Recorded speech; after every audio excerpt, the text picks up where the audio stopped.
오순절의 18번째 주일 3부 예배로 영광 돌리는 사랑하는 성도들에게 하나님의 크신 은혜가 함께하기를 주님의 이름으로 축복합니다. 올해는 또 내일이 임시 공휴일로 정해져서 장장 6일 동안 긴 휴가를 명절 가운데 보내기 때문에 정말 여유 있고 또 풍성하고 즐거운 시간들을 아마 보내실 것 같고요. 우리 많은 성도들도 또 아마 고향에 지금 또 다녀오고 계시는 가운데 있는 것 같습니다. 가을을 표현할 때 천고마비의 계절이다 그렇게 이야기하죠. 하늘은 높고 말은 살찐다. 그런데 천고인비의 계절이 아닌가 이런 생각을 해봐요. 지난 며칠 동안 또 사랑하는 가족들과 이제 열량 높은 음식을 절제하지 못하고 드신 것 같아서 적어도 우리 권사님들은 며느리 아마 마련한 음식 때문에 좀 살이 찌신 것 같고, 우리 남자분들은 뭐 부엌일 하지 않으니까 살찌신 것 같고, 며느리 되신 분들만 조금 초췌하신 것 같아요. 그러나 아무튼 간에 또 즐겁고 또 복된 그런 계절인 것 같습니다. 사실 제가 어렸을 때는 보릿고개라는 말이 늘 익숙하게 들려지는 그런 단어였죠. 따라서 이 가을, 이 추석은 정말 1년에 손꼽아 기다리는 몇 안 되는 그러한 명절 가운데 하나입니다. 물론 개인적으로도 이러한 풍성함을 맛보지만 계절적으로도 들의 오곡백가가 무르익고 또 맑고 높고 푸른 하늘은 우리의 마음을 풍요롭게 하죠. 저도 명절을 보내면서 교회에 오가는 걸음 속에 하늘을 무심코 바라봤어요. 야, 가을 하늘이 이렇게 높고 푸르다라는 것을 다시 한번 새삼 느끼면서 그 가운데 제 마음 속에 그보다 더 높은 하나님 나라를 다시 한번 바라봅니다. 그리고 그곳에서 인자한 모습으로 저를 내려다보시는 주님을 보게 됩니다. 따뜻하게 또 자애롭게 또 사랑스러운 모습으로 보시는 주님을 봅니다. 오늘 하나님은 우리를 찾아와 주시고요, 우리를 만나 주시고요, 우리의 필요를 채워 주십니다. 아브라함이 하나님의 명령을 따라 친척 본토 아버지의 집을 떠나서 하나님이 명하신 가나안 땅에 당도합니다. 그리고 그 땅을 일구는 과정 속에서 많은 어려움이 있었는데요, 그 가운데 하나가 혈육이었던 조카 롯과의 결별입니다.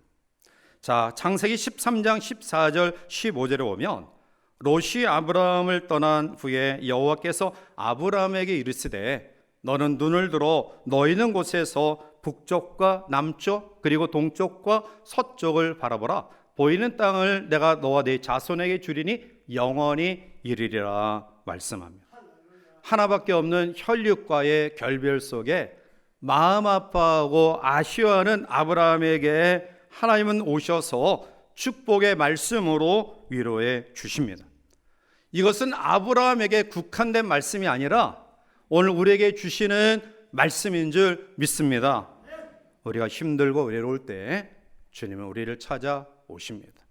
남에게 말할 수 없는 아픔과 힘듦으로 고민하고 있을 때 주님은 나를 찾아오시고요, 건강을 자랑하던 우리가 어느 순간에 건강을 잃어버려 약함 속에 좌절할 때 주님은 여전히 우리 가까이 오셔서 우리를 만나 주십니다. 남모르는 눈물로 고통 가운데 있을 때 하나님은 우리 가까이 오셔서 우리를 위로하십니다. 따라서 하나님 우리가 위로를 필요로 할 때, 도움을 필요로 할 때 우리 가운데 오셔서 우리를 만나 주십니다. 다윗은 외로운 목동으로 또 들에서 양을 치면서 사나운 맹수의 위협 가운데 있을 때 하나님은 그를 찾아오셨고요, 그리고 말제 아들인 그를 하나님 우여곡절 속에 이스라엘의 왕으로 세워주셔서 그에게 놀라운 축복으로 만나주셔서 함께 하십니다. 가정 속에 그는 블레셋 골리앗 앞에 혼자 단독자로 세워지는 고독함을 느끼는 그러한 경우도 있었고요, 그리고 그의 공로가 백성들이 인정받자 사울의 시기를 통해 생명의 위협을 느껴 피난하는 아픔, 그리고 그의 생명을 유지하기 위하여 이방 나라에 들어가서 미친 채 하는 이러한 모습들을 가질 때 여전히 하나님은 다윗과 함께 하셨습니다. 오늘 다윗은 그의 모든 생애를 통해 날마다 함께 하신 그분을 경험했고요, 그 은혜에 대하여 감격하는 마음으로 오늘 본 1절과 2절에 이렇게 노래합니다. 내 영혼아 여호와를 송축하라. 내 속에 있는 것들아 다 그의 거룩한 이름을 송축하라. 내 영혼아 여호와를 송축하며 그의 모든 은택을 잊지 말지어다. 아멘. 다윗은 1절과 2절 그리고 마지막 22절에서도 내 영혼아 여호와를 송축하라 라고 반복해서 이야기합니다. 송축하라라는 의미는 우리가 일반적으로 잘 알듯이 찬양하라 라는 의미입니다. 그런데 보통 노래하는 정도가 아니라 이 송축이라는 히브리 원어의 의미는 나의 모든 정성을 다하여 하나님께서 나에게 주신 사랑과 은혜를 감사함으로 찬양하라 라는 내용이에요. 그러니까 보통 그냥 노래하고 찬양하는 정도가 아니라 온 정성을 다해 우리의 온 관심, 나의 지각과 생각과 삶과 행동과 모든 것들을 총동원해서 하나님을 찬양하라, 노래하라 이란 의미예요. 오늘 우리를 잊지 아니하시는 하나님을 만난다라는 것은 우리의 생애의 가장 큰 축복인 줄 믿습니다. 저는 이 말씀을 묵상할 때마다 저에게 베푸신 하나님의 은혜를 기억해 봅니다. 죄 많은 자를 사랑하셔서 구원의 반열에 세워주셨고요, 사역을 감당할 수 있는 은혜와 능력을 주셨습니다. 오늘 우리도 마찬가지 아닐까요? 우리가 무엇이간데 죄 가운데서 우리를 불러주셔서 자녀 삼아주시고 천국 시민권자로 우리를 세워주시고 왕같은 그리고 제사장 같은 축복된 존재로 우리를 세워주셨습니까? 이것은 절대적인 하나님의 은혜인 줄 믿습니다. 오늘 다윗은 송축하라. 왜? 그가 나에게 주신 은택이 크다. 오늘 다윗에게 베푸신 하나님의 은택이 오늘 우리에게 주시는 은택으로 경험되어지기를 바라고요. 따라서 다윗이 온 정성과 마음을 다하여 찬양했던 것처럼 우리도 찬양으로 영광 돌리는 은혜의 시간이 되기를 원합니다. 다윗이 받은 은혜는 죄 사함의 은혜입니다. 오늘 보면 3절 말씀 가운데 그가 내 모든 죄악을 사하시며 내 모든 병을 고치시며 라고 말씀합니다. 사람이 살아가면서 가장 큰 문제, 그리고 반드시 해결해야 될 문제는 죄에 대한 문제예요. 죄에 대한 문제를 해결해야 됩니다. 왜냐하면 죄의 열매가 너무나 우리 주변에 우리를 힘들게 하고 있어요. 죄의 열매는 하나님과의 관계 단절이에요. 하나님과 관계가 단절됐고요, 여기에 머무는 것이 아니라 인간과 인간관계의 단절을 가져와요. 서로 반목하며 시기하며 투기하며 싸우며 분쟁하며 결국 이러한 것은 사람과의 관계 단절의 어려움을 줄 뿐만 아니라 환경의 파괴까지 가져와요. 욕심으로 가득한 인간이 자연과 더불어 공존해야 되는데 자기 욕심을 채우기 위해서 자연을 파손시킵니다. 문명의 이기가 오히려 우리의 생명을 위협하는 그러한 상황 가운데 있습니다. 수없이 우리 주변에 둘러싸고 있는 죄의 문제, 질병의 문제, 그리고 죽음의 문제가 우리를 힘들게 하고 있어요. 히브리서 9장 27절에 한번 죽는 것은 사람에게 정해진 것이요 그 후에는 심판이 있으리니 말씀합니다. 우리가 이 땅을 살아가는 동안에 예수 그리스도를 믿는 믿음으로 죄의 문제를 해결받지 못하면 우리는 영원한 지옥벌에 떨어집니다. 그러나 우리는 예수 그리스도를 통해서 이 죄의 문제를 해결받았기에 천국 백성 된 줄 믿습니다. 죄의 문제는 오직 하나님만이 해결하실 수 있습니다. 하나님은 죄악 가운데 있는, 그래서 이 세상의 죄 열매로 고통 가운데 있는 우리를 위해 예수 그리스도를 보내주셨고요, 누구든지 예수 그리스도 이름을 믿는 자마다 죄의 문제, 죽음의 문제를 해결받는 놀라운 역사를 허락해 주신 거예요. 로마서 6장 23절에 죄의 삭은 사망이요 하나님의 은사는 그리스도 예수 우리 주 안에 있는 영생이니라 말씀합니다. 죄를 용서받지 못하면 멸망당합니다. 지옥불에 떨어집니다. 사한다라는 히브리어 사라라는 말은 끊임없이 계속해서 용서한다라는 의미예요. 오늘 본문에 다윗이 고백했던 것처럼 사함을 받았다라는 것은 이례적인 사건이 아니라 계속해서 우리의 부족함과 연약함을 그대로 내버려 두지 아니하시고 용서하시고 또 용서하시고 용서하시는 긍휼의 하나님을 이야기하고 있어요. 그 하나님은 어떠한 분이냐? 시편 86편 5절에 주는 선하사 사죄하기를 즐거워하시며 주께 부르짖는 자에게 인자하심이 후하심이니이다. 사죄하기를 즐거워한다. 인간은 자기도 죄인인데 자기도 실수투성인데 주변의 실수와 허물을 용서하는 것을 굉장히 인색하게 생각해요. 그런데 하나님은 우리의 죄를 사하시기를 즐거워하신다, 기뻐하신다 말씀하고 있어요. 다윗은 하나님 앞에 엄청난 죄를 저질렀어요. 물론 간음죄, 살인죄, 인구를 조사해서 자기가 이룬 왕국의 통치가 이렇게 강하다라고 교만한 마음을 비롯한 여러 가지 범죄 모습을 가졌지만 그럼에도 불구하고 그는 하나님 앞에 진솔한 회개를 통해 사함의 은혜를 경험했고요. 이 하나님의 용서하심의 은혜로 오늘 여기 있음을 고백하며 찬양하고 있습니다. 두 번째로 다윗이 경험한 은혜는 병 고침의 은혜입니다. 오늘 3절 하반절에 보면 내 모든 병을 고치시며 라고 말씀합니다. 아마 현대인들의 최고의 관심사 가운데 하나가 건강의 문제일 것입니다. 아무리 물질이 많이 있어도 또 세상에 권세를 가지고 있다 할지라도 건강을 잃어버리면 아무런 의미가 없습니다. 따라서 살아가면서 건강처럼 소중한 것도 없습니다. 자, 그런데 하나님은 우리의 영혼이 잘 되기를 원하시는 것처럼 하나님의 백성들이 건강한 삶을 살아가기를 원하셔요. 하나님은 우리가 죄에 매여 옥죄임 속에 살아가는 것 원하지 않습니다. 마찬가지로 건강을 잃어버려서 그 질병에 고통당하는 것, 이것 하나님이 원하시는 것 아닙니다. 자, 그런데 모든 병을 고치신다라는 이 모든 병은 단순히 육체의 질병만을 의미하지 않습니다. 여기서 말하는 병은 육체의 질병, 또 마음의 상처, 더 나아가 영적인 하나님과의 단절 속에서 경험되어지는 좌절, 이러한 모든 것들을 이야기하는데요. 따라서 병을 고친다라는 의미는 이러한 것에서부터의 회복을 의미해요.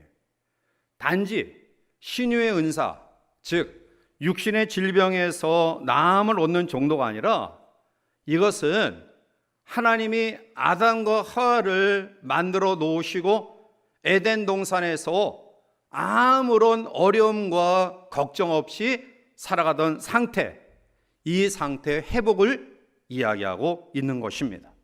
출애굽기 15장 26절에 이르시되 너희가 너희 하나님 나 여호와의 말을 들어 순종하고 내가 보기에 의를 행하며 내 계명에 귀를 기울이며 내 모든 규례를 지키면 내가 애굽 사람에게 내린 모든 질병 중 하나도 너에게 내리지 아니하리니 나는 너희를 치료하는 여호와임이라 말씀합니다. 야훼 라페, 즉 여호와 하나님은 치유하시는 분이십니다. 세상에 질병 없는 사람 없죠. 그러나 하나님은 기적적으로 우리의 모든 아픔을 치유해 주십니다. 말라기 4장 2절에 내 이름을 경외하는 너희에게는 공의로운 해가 떠올라서 치료하는 왕선을 비추리니 너희가 나가서 외양간에서 나온 송아지 같이 뛰리라 말씀합니다. 하나님의 치유의 은혜는 완전한 회복을 이야기합니다. 하나님과 마음껏 교제하는, 하나님이 주신 그 모든 동산에서 유유자적 여유 있게 누리며 살아가는 풍성함, 바로 하나님께서 다윗에게 이러한 병고침의 은혜를 주셨고요, 오늘 동일하게 우리에게도 이러한 은혜를 허락하실 줄 믿습니다. 그래서 우리는 온 마음을 다하여 여호와를 찬양하는 것입니다. 세 번째로 다윗이 경험했던 은혜는 속량의 은혜입니다. 오늘 4절에 내 생명을 파멸해서 속량하시고 인자와 긍휼로 관을 씌우시며 라고 말합니다. 파멸이라는 원어의 의미는 함정, 구덩이, 무덤을 의미합니다. 즉 죽음을 의미하고 있는 것입니다. 오늘도 수많은 인류들이 죽음의 행렬에 우리가 앞서거니 뒤서거니 행진해 나가고 있습니다. 자, 그런데 오늘 예수 그리스도의 이 보혈의 은혜를 통해 생명을 죽음에서 속량하셨다, 구원해 주셨다, 구출해 주셨다라는 것입니다. 오늘도 살아가면서 우리의 생명을 위협하는 요소들이 너무나 많이 있습니다. 대형 교통사고라든지 또 아니면 천재지변이라든지 아니면 우리의 삶의 사소한 문제들이 심지어는 우리의 생명을 위협하는 결과를 초래하게 합니다. 이와 같이 이 세상에 우리의 생명을 위협하는 요소들이 너무나 많이 있습니다. 다윗은 어려서부터 환경의 위협, 사람의 위협, 이러한 위협 속에 생활해 나갔습니다. 양을 지키는 가운데는 사나운 맹수의 습격을 늘 그가 경험하고 있었고요, 그리고 골리앗 앞에 섰을 때는 아무도 나서지 아니하는 거인 앞에 홀로 설 수밖에 없는 고독함과 외로움과 두려움의 안경을 경험합니다. 심지어는 그가 충성을 다했던 사울에게 시기를 받아서 몇 번씩이나 생명의 위협을 느끼는 그러한 환경 가운데 처할 때도 있었습니다. 그런데 이러한 상황 속에서 하나님은 여전히 다윗을 보호 인도하셨습니다. 오늘 우리도 마찬가지 아닌가요? 지금까지 살아오면서 한 번도 실패를 경험하지 않은 분이 계십니까?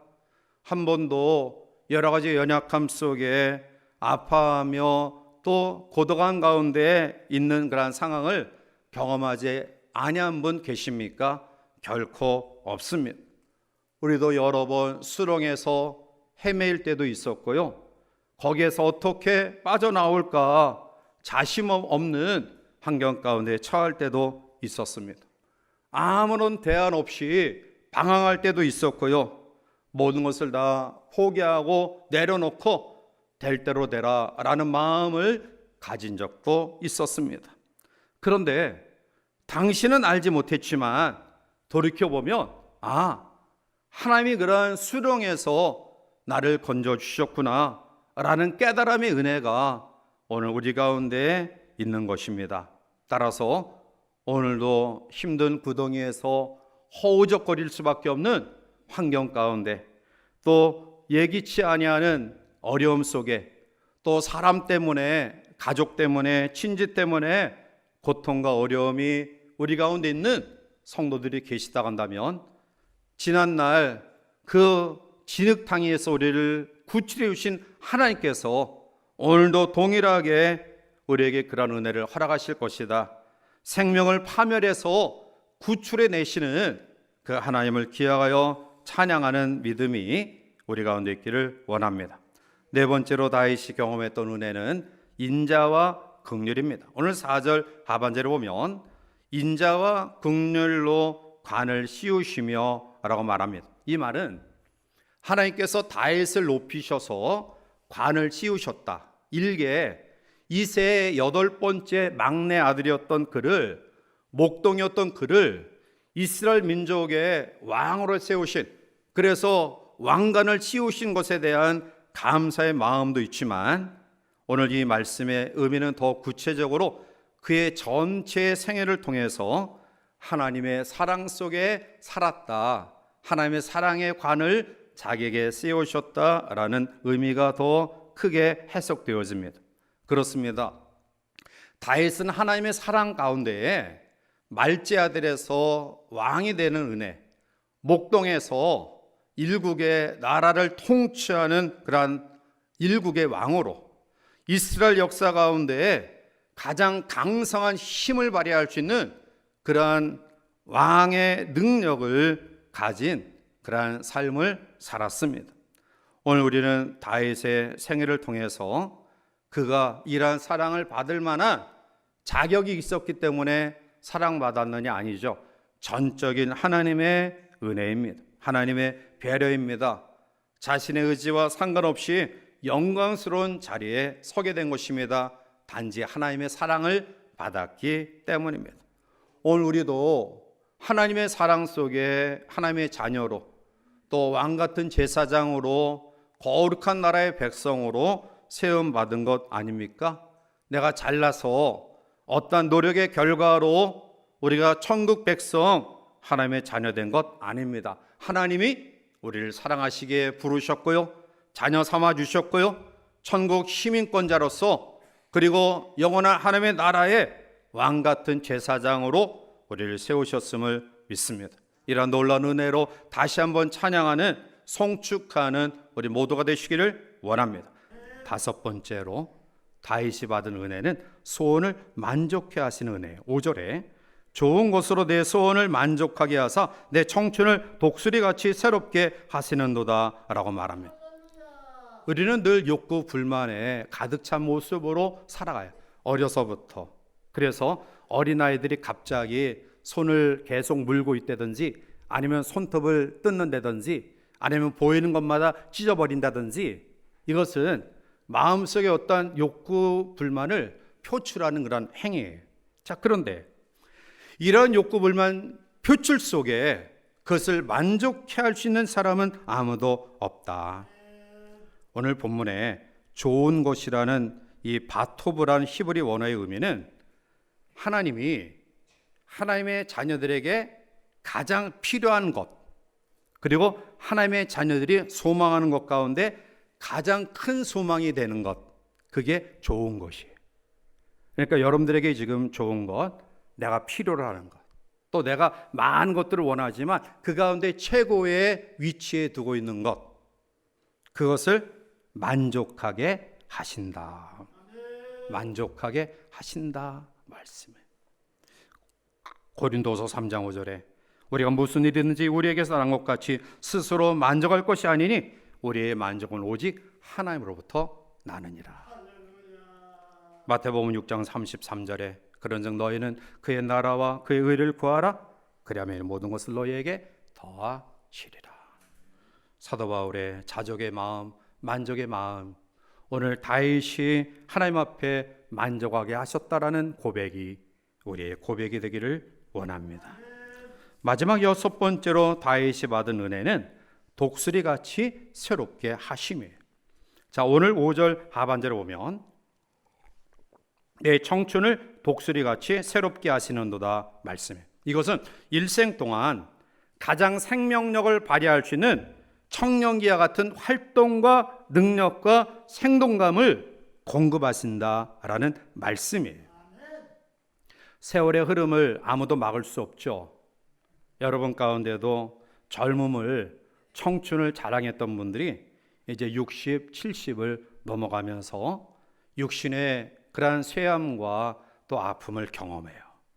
저도 우리 어르신들 계신데 이 말하면 조금 그렇지만 굉장히 피곤을 빨리 느끼고 또 피곤한 그러한 상황 가운데 회복되는 속도가 옛날보다 늦어요. 제가 예전에는 주일날 7번, 8번 다 돌아다니면서 설교해도 월요일날 새벽에 설교할 때 창창해, 카랑카랑해. 그런데 요즘에는 월요일 하루 종일 목이 잠겨가지고 굉장히 답답해. 그래서 세월은 결코 막을 수가 없구나. 그런데 여러분, 새벽마다 기도하면서 어떠한 것을 느끼냐면 하나님이 나의 영과 몸을 날마다 새롭게 하심을 깨달아요. 겉사람은 후패하나 속사람은 날마다 새로워짐을 경험하고 있다는 겁니다. 이사야 40장 31절에 오직 여호와를 앙망하는 자는 새 힘을 얻으리니 독수리가 날개치며 올라간 것 같을 것이요 다른 박질하여도 곤비하지 아니하겠고 걸어가도 피곤하지 아니하리로다. 아멘. 독수리 날개치며 비상하는 것 같은 젊음의 생동감 있는 능력과 활기가 사랑하는 성도들에게 충만하기를 원합니다. 말씀을 맺습니다. 힘들고 답답한 일 많죠. 안 풀리는 신경질 나는 일들이 너무너무 많아요. 친구, 가족 간의 불화, 우리 마음대로 뜻대로 움직여지지 않냐는 자녀들, 심지어는 기도도 안 나오고요, 말씀을 봐도 맹숭맹숭해요. 자, 그럴 때 여러분들에게 한 가지 처방을 드리고 싶어요. 즉, 가을 하늘을 바라보니까 높고 맑고 푸름이 또다시 힘을 주더라고요. 자, 그 하늘보다 더 높은 천국을 바라보시기를 바랍니다. 반드시 맑고 푸르고 풍성한 은혜가 저 천국을 바라보는 우리에게 나타날 줄 믿습니다. 그래서 이렇게 노래하며 고백하기를 원합니다. 우리 1절과 2절을 다 같이 한 목소리 읽고 말씀을 마칩니다. 내 영혼아 여호와를 송축하라. 내 속에 있는 것들아 다 그의 거룩한 이름을 송축하라. 내 영혼아 여호와를 송축하며 그의 모든 은택을 잊지 말지어다. 아멘. 기도하시겠습니다. 사랑하는 하나님, 명절의 즐거움과 풍성을 우리에게 허락하심을 감사합니다. 잠시 우리의 바쁜 일정을 또 우리의 피곤한 모든 삶을 내려놓고 가을 하늘을 바라봅니다. 정말 높은 하늘입니다. 맑은 하늘입니다. 푸르른 하늘입니다. 자연의 이 하늘도 우리에게 이렇게 기쁨을 주는데 저 천국 하나님 나라를 바라볼 때 하나님 우리의 모든 소원을 채워주시고 인도하심을 믿습니다. 사랑하는 성들의 형편과 처지를 아시는 주여, 하나님을 바라보는 죄 백성들에게 이러한 놀라운 은혜를 허락하여 주셔서 이 어려운 세상을 다시 한번 믿음으로 일어나 달려가 독수리 비상하듯 올라가는 놀라운 은혜를 허락하여 주시옵소서.